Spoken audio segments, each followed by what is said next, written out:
What is up, guys? Welcome to my interview series Back to the Covers. In these interviews with members of our drum community, we look back at their first YouTube cover and celebrate how far they have come since starting and what got them started as a YouTuber.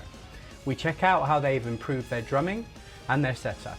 Join me as we revisit our YouTube drummers past and look to their futures.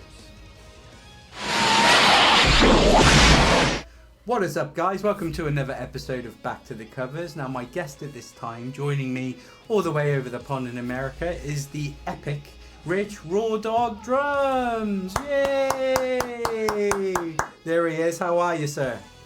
Great, Ash. Thanks for having me. You're very welcome. And I don't mind admitting this on camera. I wasn't very good at maths, and the time difference went a bit squiffy. I was 2 hours early, like, Rich, I'm ready. Where are you? I was 2 hours early, but luckily, thank you for coming on and still doing it. So it's a holiday out there, right? Which holiday did you say it was?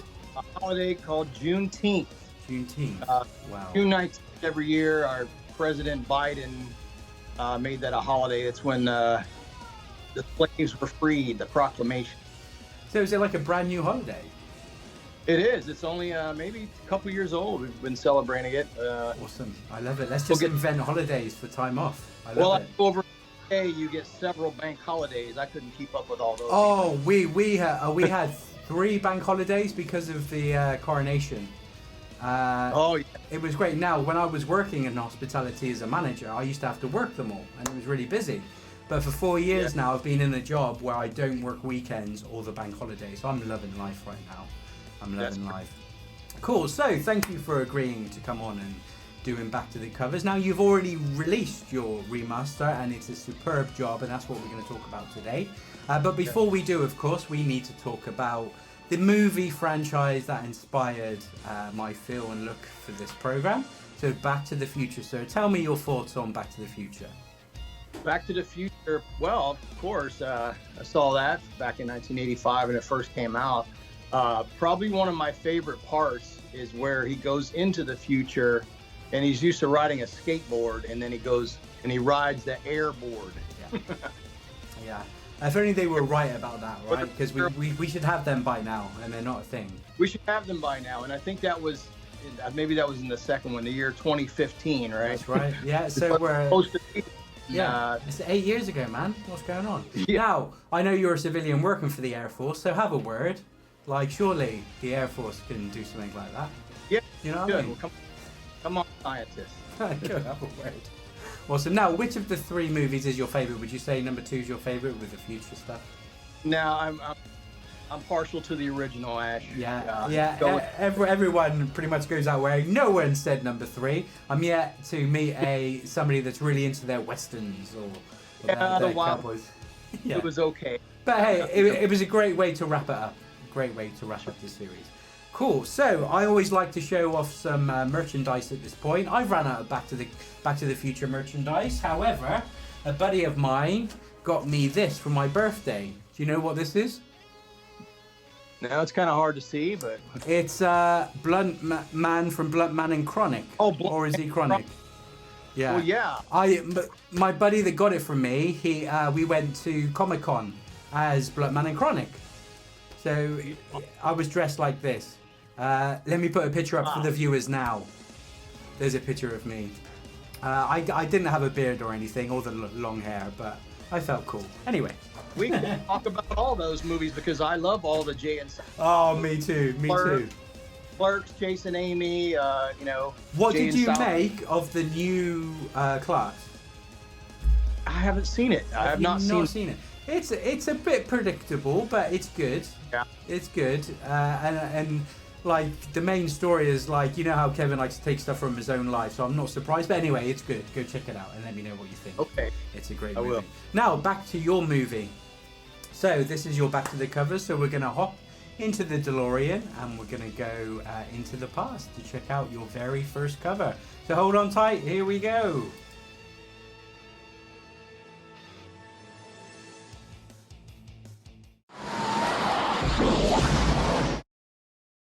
And here we are. The DeLorean has dropped us off. So when are we? This is in January 2016. Wow. 7 years ago. Fantastic. And how, when I told you about, doing this and you watching this back, how did that make you feel? Tell me about that. Well, I kind of missed the setup I had at my old house. This is 2 houses ago. Wow. Okay. But yeah, the reason why I started even putting videos on YouTube was I was putting them on Facebook, and my wife used to record it. And I had other friends of mine say, you should just put them on YouTube. So I was surprised when you brought this one up, because the first one I recorded was I'll Wait by Van Halen. Right. But now I remembered when you reminded me, this was the first one I uploaded to YouTube. Yeah. So yeah, kind of cringeworthy on this one right now, because it was just with an iPhone 8, I think, back then. And just in a room with a loud PA. And you can barely see me, and the cymbals are pretty loud. And it is a lot different, and we'll talk about the difference when we come to the present. So that was really interesting there. So you had already been recording stuff for Facebook. So how long before uploading to YouTube had you been doing it for Facebook? Not long, just a few months into it. And then, I kind of got some encouragement from friends and family to just start a YouTube channel. And I already had a YouTube login, but I never put any videos on there until 20. Yeah. Cool. Okay, so that's how you started your YouTube channel. That's awesome. What made you start recording them for Facebook? Well, I took a long break from drumming. Probably 22 years. Wow. Not at all. Had them in storage or whatever, and then I picked it back up a few years before that, and I would just start practicing songs. I was playing in a band up here in the Seattle area, and then I just started to kind of record what I was doing and some songs that I liked and some covers, and I got requests on Facebook to do certain things. Yeah. So that's how I got started. Awesome. I mean, a lot of the members in our community, that sounds familiar. I know Mike Conway had a break. Bruce Baxter kind of stopped and started again. Some others spring to mind as well, definitely. That it's quite a common thing. So you picked the drumming back up, which is awesome. So one thing I want to talk to you about, your channel name, Raw Dawg Drums. Where does that come from? What's the backstory there? Okay. Well, RAW, those are my initials, first off. And when I was back early days of the military, everyone likes to tease each other, ride each other, pick on each other. So funny enough for people to call you Raw, but then somebody started calling me, hey, Raw Dawg. And then our career field, which I worked in, we were called the Port Dogs. So it was kind of like I wouldn't say it's a full-blown nickname, but then I started using that Raw Dawg as like a video game handle as well. Cool. And then later on, I found out that was like an Urban Dictionary definition, which has nothing to do with my channel. So that's why I say Raw Dawg Drums. Okay. Yeah. Well, as nicknames go, it's not a bad one, and it could be a lot worse, I'm sure, especially in the military. So that's not too bad at all. So let's talk about the kit that you're playing. So what kit is this? This kit is a Tama Silver Stars birch wood kit with the cherry wood finish. I love it. I still have it. It's a great color. I love the color. I got it in 2012. Mm-hmm. And I had the rototoms set up at the time, and I forget what cymbals I was using, but I think it was a mixture of Peisty and Zildjian. Yeah. Good. Yeah, it's a lovely looking piece of equipment. Now, this is probably the biggest change that we'll see from the past to the present is your recording equipment. So like you said, iPhone 8, you think it was? That sounds about right, actually, yeah. Wise. And it's just on a PA system, is it? So is it just is it an amp? The sound's just coming from the room into the camera mic. Yeah, and as for the editing, was it just simply export video files done? Yeah. Yeah, nothing at all. Nothing needed. Nice and basic. Right from the phone to YouTube, and you see there's like another song. I think it was Pantera, I'm Broken, playing at the very beginning of that because I was just letting my playlist go and I was getting ready to play that song, but gotcha. I left it in. So I didn't know. So no editing at all, just literally record, done. Very basic. I like it. I like it. It's real. It's real. So, tell me about the song choice. Why did you choose "It's So Cold" by Breaking Benjamin? Right. I first saw this band in 2004 when they opened for Korn in Tacoma, Washington, and I really liked them. It became a song I liked, and a friend of mine, he actually requested this song. He's like, "You should cover that one." So it was a request. Great request. Yeah, great song. I never heard it, but yeah, I totally dig the song. It's a really good choice. Okay, excellent. So, prior to your break in playing drums, how long were you playing drums for beforehand? Yeah, Ash. I started probably when I was 17 years old, playing in my parents' basement, trying to have a rock band, and then, we played a couple parties here and there. Joined the Air Force at the time, moved to Texas, and then I didn't think about playing there either, except for back then you used to have the music stores, and this is before the internet or cell phones, of course, so you'd pull the number off of the little flyer there and you'd call it. It was like rock band looking for drummer. And I called the guy and I was like, yeah, I know all those songs, right? I know all those songs you're talking about. And so I had my drums shipped from Ohio down to Texas. And then I show up for the gig, for the practice at their studio. And mind you, this is in the 1980s. So they look like complete glam rockers, right? With long hair, and spiky bracelets and stuff. And here I am in the United States military with a short buzz cut. And the guy was like, "Are you sure you're the guy I talked to on the phone?" So we started jamming. Then he's like, "Oh yeah, you're in. This is awesome." Okay. So we played. This is in Fort Worth, Texas. We played a few gigs here and there. And then interesting story, which I've told before, was back then the band Pantera was just an up and coming bar band. And we opened for them once. Amazing. That's a claim to fame, isn't that it? Was cool. I got to play balls, drum kit, and all that. So awesome.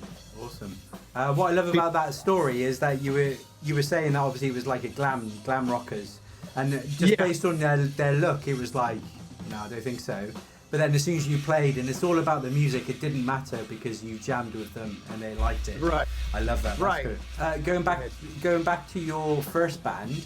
When you were 17, what was the name of that band? What did you call yourself? That band was actually with me and my younger brother. It was called the Action Zone. And at the time, MTV was really popular when they played music, and so I think, my group of friends, we wanted to start a band because I was into skateboarding, and they wanted to start a band, but nobody could really play that good. My brother one time comes home from school, he gets a group of friends, and he's like, "Why don't you sit in and play drums with us?" So that turned into a band called the Action Zone. The Action Zone. And we played a lot. That was music my parents actually liked, because we played music in the 60s and the 70s. We played like the Doors, we played the Yardbirds and the Beatles songs and stuff like that. Very cool. And it was fun. Very cool. What instrument did your brother play? He was guitar and singer. Oh wow, like the lead singer? Yeah, lead singer, and he still plays. Hey, he's really good. Very cool. Did you still jam together? We did 2 years ago. I went back and visited him, and he found a set of drums from his neighbor and set them up in the garage, and we jammed. It was a blast. Awesome, love it. Great. Now the last thing in the past, if you could have indeed gone back in a DeLorean and talked to yourself back then, what advice would you have given yourself looking back now? Back to when I started my channel? Yeah, going back to the video, not all the way back, in the 80s. your cover, yeah. I don't. Now you've learned about being a YouTuber and everything. What advice would you give yourself? Right, I would have probably not rushed things like I did. I really don't have any regrets, honestly, but if I had to do one thing different, I probably would have taken my time and maybe learned how to make good videos, as well as, because I was more focused, and I kind of still am, more focused on the drumming and practicing the song and getting the song down, more so than I am the video and that aspect. Hey, it should be like that, right? It is about the drumming, and then, you know, and this is a common theme throughout, particularly these interviews. It's actually, yeah, everyone does start with a phone, and chances are it's just the microphone on the phone, because actually it's about the music. And then as we get into it, we then learn the craft of editing and everything. So that's really cool. Okay, brilliant. Well, that is everything in the past. So let's hop back in the DeLorean and go back to the future, to the present day. Here we go.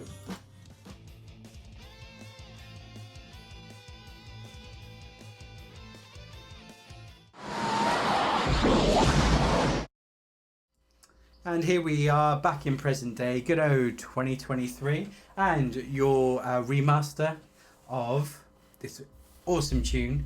And what a difference already. There's some editing because you got titles. So let's start off with that. What video software do you use? I just use iMovie for that. Yeah. Now I put in all the notes there. Now this is done by my friend Matt Taylor up at Echo Lake Studios in Shoreline, Washington. I think his video software uses is DaVinci Resolve. Great. But he just ups the bar for me every time. Oh, man. I go up. You know. And it's night and day difference. You know, you're in a proper studio as well, right? Yeah, it's his own home studio that he has. He worked on it for a couple years, and he's a drummer in another band. That's how I remember him. Yeah. And I don't remember if he texted me or hit me up on Facebook and said, "Hey, Rich, I have a up and running studio. I'm finished my courses in sound engineering. If you know anybody who wants to record." And at that time, I was in another band, but we recorded our EP at a different studio.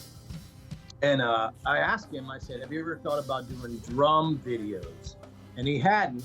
You know, he's very experienced in the sound part of it, but he never done video before. So I was his test. I was his guinea pig for this. And so we've done videos there since 2021. Wow. Awesome. So this time around when you went there, how many did you record altogether? I did 3 on this round here. Fantastic. Excellent.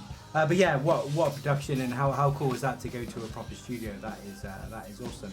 But let's talk a bit about your home studio that we normally see in your covers. What do you use to record that video-wise?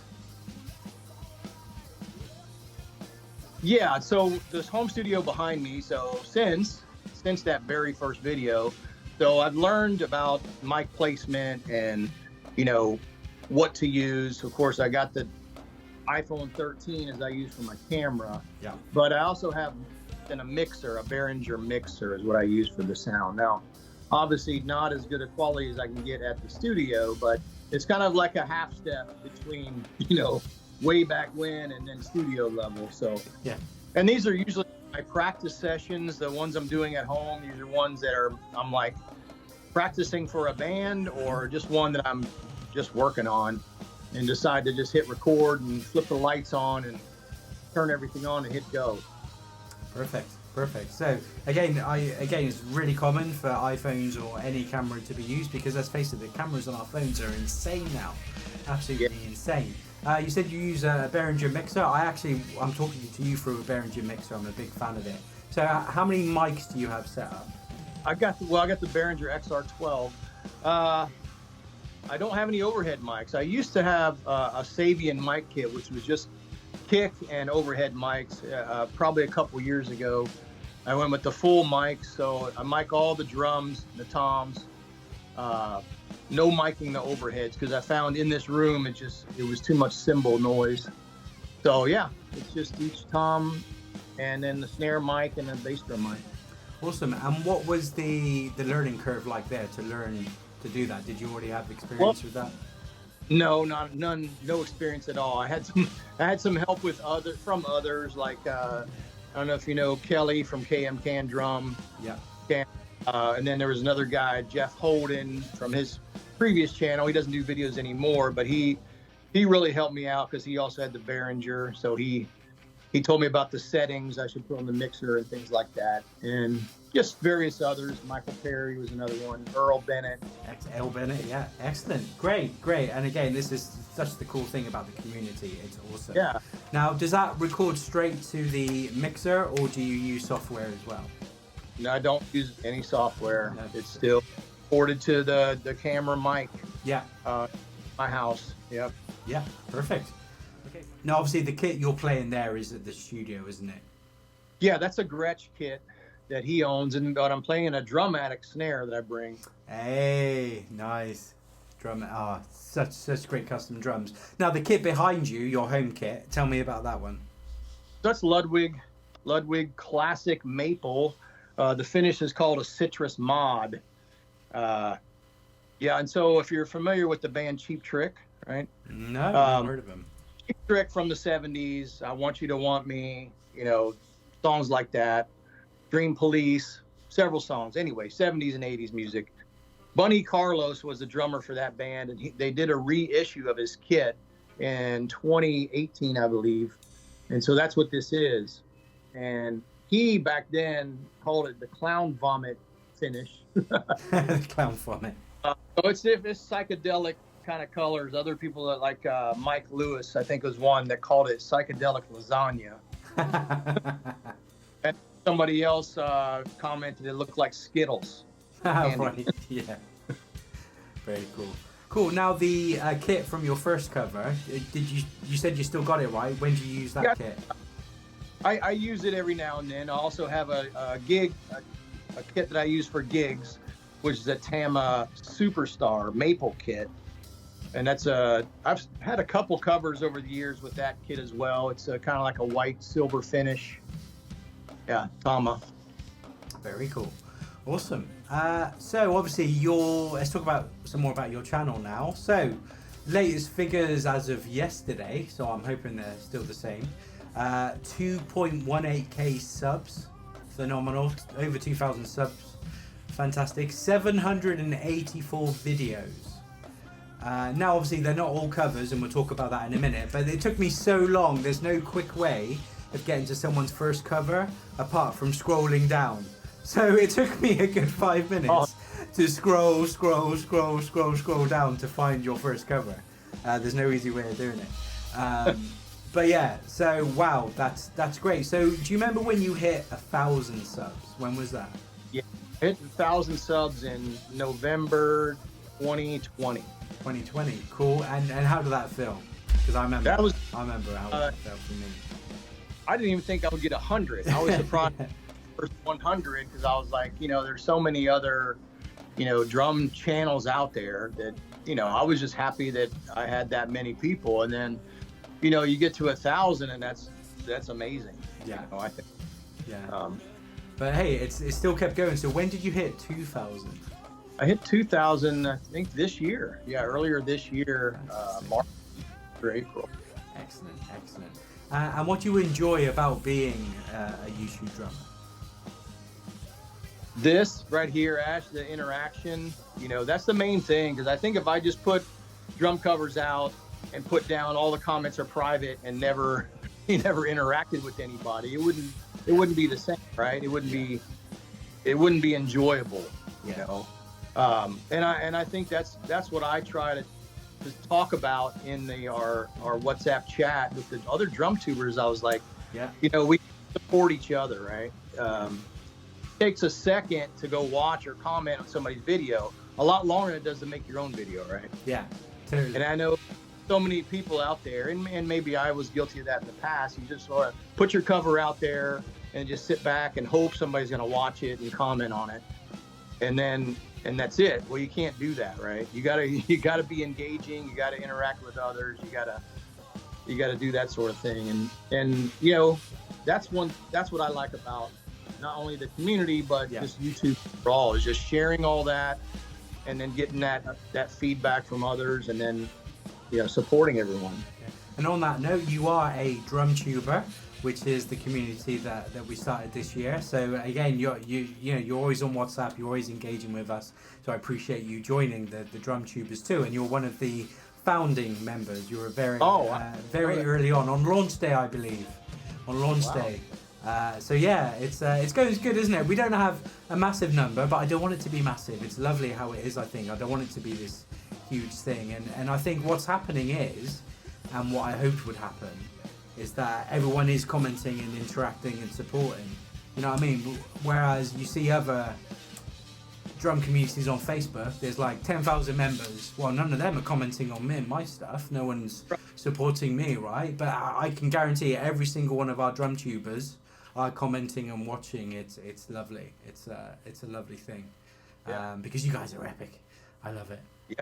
Cool. Now the other thing, of course, I want to talk about, like I said, it was not just drum covers on your channel. You also have drummers to check out.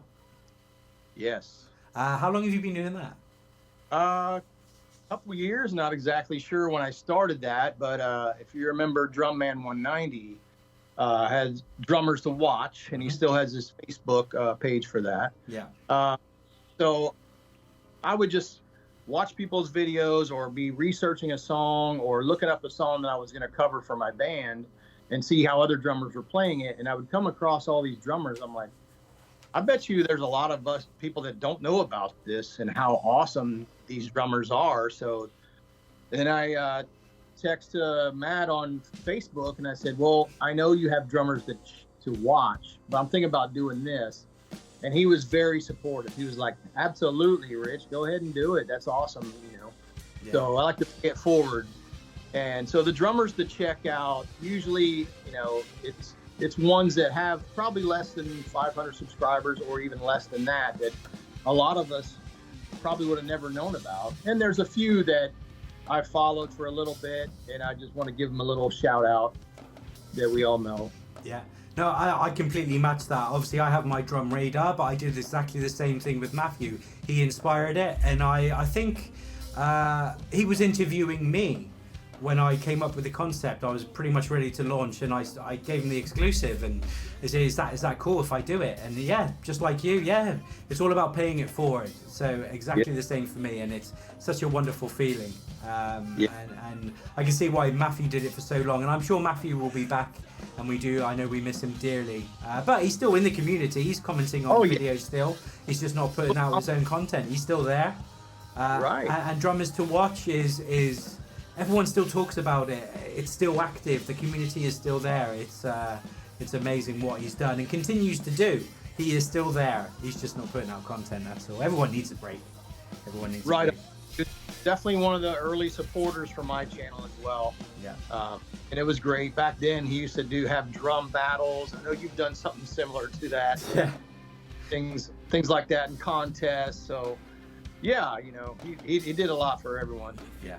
And like I said, I think every drummer I've spoken to on here has said how important he's been to our DrumTuber experience. So that is awesome.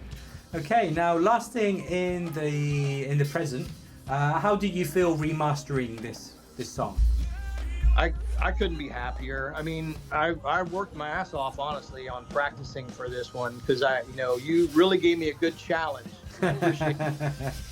So I was like, oh shit, I gotta do my first number, and I have listened to it probably since then. So yeah, it was a challenge, and that was my job. I go in to the studio prepared. Yeah, I couldn't be happier. I did 3 videos up there in this session. This was I think the second one we cut, and those rototoms in the original song, it doesn't have rototoms. It's kind of like a snare with the snare off is what you can hear in the original recording, but I think it was Matt watched a live video. He's like, hey, on the live version, it looks like he's hitting a rototom. You want to try that in the studio? I'm like, yeah, set up the rototom. Let's try it. Very cool. Very cool. Worked out. And did you say this is the second take? Was it just 2 takes you did? Did you nail it pretty quick? Every time I record up there, we do 3 takes of each song, and he takes the best pieces, or I'll tell him, hey, use this one because this was my best. I felt this was my best take. Very cool. Yeah. Very cool. Because actually, we arranged this, I don't know, 2 or 3 months ago, but you were like, I'm booked in for the studio, let me do it then. I'm super glad you did, because I think the result is phenomenal, and it's really cool to see a professional studio and a production setup. So, and of course, it gave you more time to perfect it if it was that much of a challenge for you as well. Yeah. So good delay. Good delay there, sir. I love these lighting effects as well. Look at that. It's that's Da Vinci for you, isn't it? Look at that. It just suits the song so well. Fantastic choice there. Cool. Okay. Well, that was everything back in the present. So let's have a talk about your future. So let's get in the DeLorean for one last time. Here we go.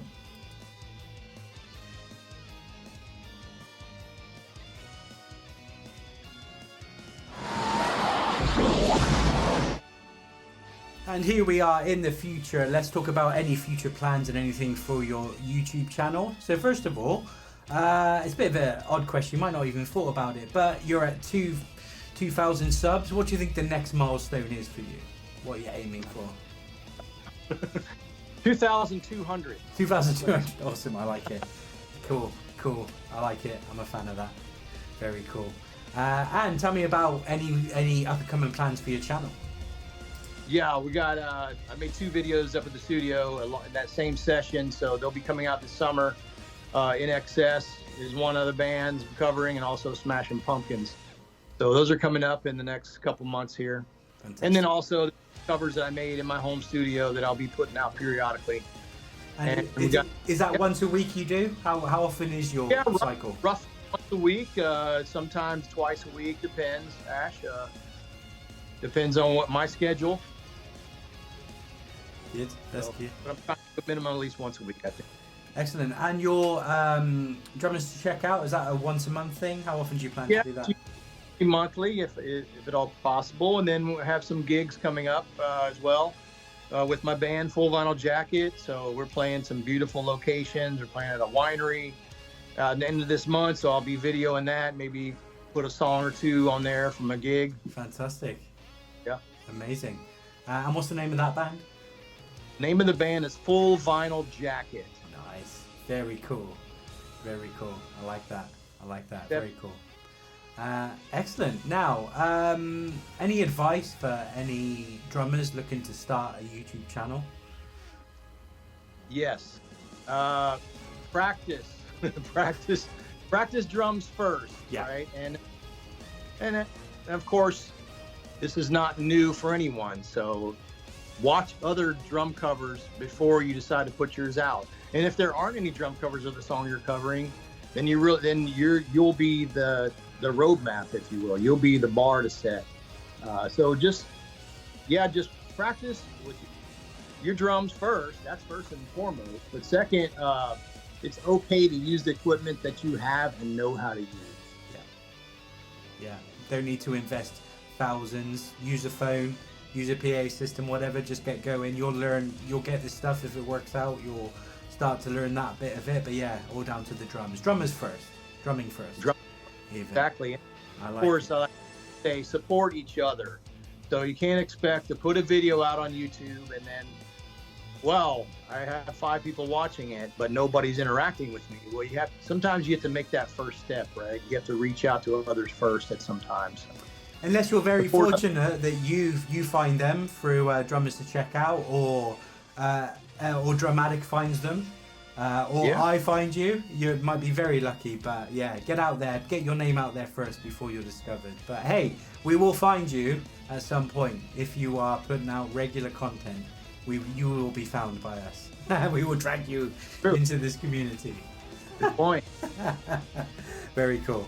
Okay, great. Well, it's been an absolute pleasure finally talking to you after all this time. Thank you so much for doing your remaster. It was truly epic. And thank you for still coming on the call, even though we weren't even supposed to start for another 50 minutes. So I appreciate that as well. So thanks so much. So I'm going to end this episode as I end all episodes. In the wise words of Dr. Emmett Brown, your future hasn't been written yet. No one has.